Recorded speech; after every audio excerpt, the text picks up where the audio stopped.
Christensen, and I'm the coordinator of officials for IFAF in Europe. This is the training tape, the bullet training tape for referees on punts in crews of 5, 6, 7, and 8.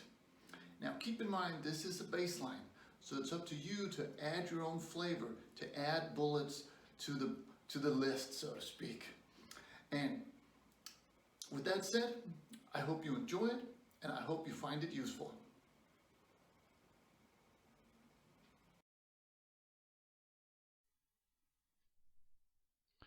So on this first play, the basics are the same. We count team A, communicate with the umpire, check substitutions, down and distance. Obviously, that's going to be fourth down, more often than not. And then we check the formation, obviously. Now, this is not a typical punt formation, but we still have to know what the formation is and where our tackle is and what we're doing, in case there's a tight end and that kind of stuff. And then, of course, the snap goes and he kicks the ball. So now we know we're into a punt formation or a punt situation. So we switch automatically to, initially we're looking at blocks, and then we want to make sure that the kicker is okay and the ball is away. And then once the ball is away, we're cleaning up around the kicker here. Nothing is happening to him, so that's fine. And then we get alert for a run back. And right now we're just kind of looking, again, anything between us and the ball, anything of interest between us and the ball is a wide angle cleanup.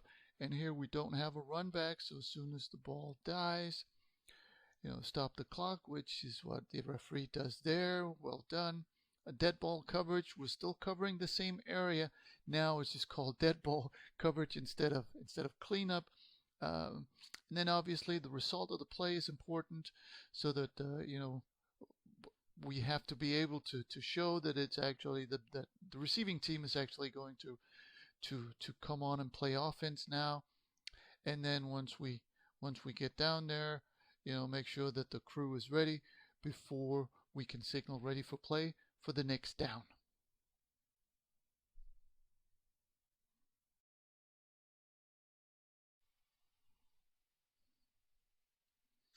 Play number 2, obviously the same principles apply, and here we have a better punt formation, but it's still count team A, make sure the substitutions are gone. Obviously on a punt or typically on a punt, we will have a lot of substitutions, so we need to stay on top of that. Down and distance, again, probably fourth down, but if it's fourth and less than 5, we need to know that just in case there's a 5-yard penalty on the defense. And then again, we're looking at the formation here. As I said, this is more of a standard punt formation, so that we know that, and this is most likely going to be a punt. And typically I would be focused in on the upbacks, with the punter out of the periphery of my eye, and then if he does a normal punt movement or normal motion, then I don't pay too much attention to him. Once he jumps up to get the ball or has to bend down to get the ball, now he gets my full attention.